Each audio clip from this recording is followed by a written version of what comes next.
కల్కితో కొత్త ప్రయాణం చేస్తున్న ప్రభాస్ తగ్గేదేలే అంటున్న కల్కి టీం ఏంటండి మరి ఇదేంటి ప్రభాస్ది మొత్తానికి?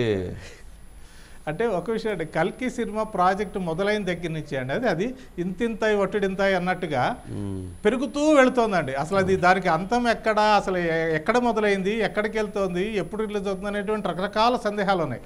వాటిని నివృత్తి చేస్తే ఏంటంటే మే 9ని ఈ సినిమా ఫస్ట్ పార్ట్ని రిలీజ్ చేస్తామని అశ్విని దత్ గారు చెప్పారండి.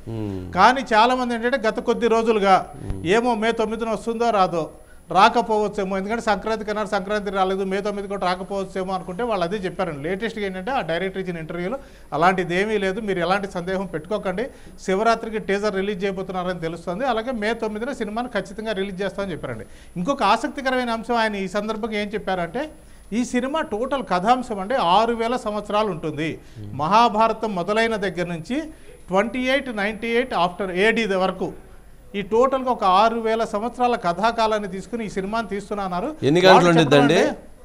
అంటే సినిమా 2 పార్టులు అన్నారండి వాళ్ళు చెప్పడం. అయితే అంటే పార్ట్ 1 పార్ట్ 2 అని, పార్ట్ 1 ఇప్పుడు రిలీజ్ అవుతుంది. ఇక్కడిక మీరు అన్నట్టుగా ఎన్ని పార్టులు లేకపోతే ఎన్ని గంటలు అన్న విషయానికి వస్తారండి, దీనిని 9 పార్ట్స్గా తీసిన ఆశ్చర్యపోవసం లేదంటారు.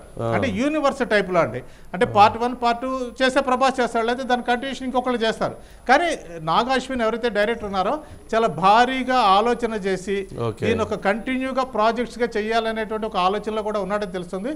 వాళ్ళు అఫీషియల్గా అయితే 9 పార్ట్లు అని చెప్పలేదు, యాజ్ ఇట్ ఈస్గా ఇప్పటికైతే 2 పార్ట్స్ అన్నారండి. కాబట్టి ఆ రంగం మొదటి పార్ట్ మే 9వ తారీఖు రాబోతుంది. కథాంశం ఇది అన్నది మాత్రము ఈరోజు రివీల్ చేశారు. అది చాలా ఆసక్తి కలిగిస్తుంది. ఎందుకంటే మహాభారత యుద్ధ కాలం నుంచి వచ్చే అంటే 2898 వరకు అనేసరికి చాలా రకరకాల సంఘటనలు జరిగినాయి కదా మన కళ్ళ ముందు, లేదా మనకి ముందు కూడాను, లేదా జరగబోతున్న ఫ్యూచర్కి సంబంధించి కూడా. నాకు అర్థం కాని అంశం ఏంటంటే 6000 సంవత్సరాల దీనిని మరి 2 పార్ట్లో ఎలా కుదిస్తారు, ఎలా చేస్తారు? అదే సినిమాటిక్ మ్యాజిక్ అంటే చూడాలి. లేదు అంటే ఆయన అన్నట్టుగా అంటే బయట ప్రచారం జరుగుతున్నట్టుగా 9 పార్టులుగా అంటే ఒక యూనివర్స్ లాగా, కల్కి యూనివర్స్ లాగా ఒక 1000 సంవత్సరాలు 1000 సంవత్సరాలు 1000 సంవత్సరాలు అలా ఏమైనా పార్ట్స్గా అంతేలేండి. సినిమా వాళ్ళు ఏమైనా చేయగలుగుతారుగా హోమ్ గారు. అంతే కదా. సరేనండి, మంచిదండి, రైట్, థ్యాంక్ యూ.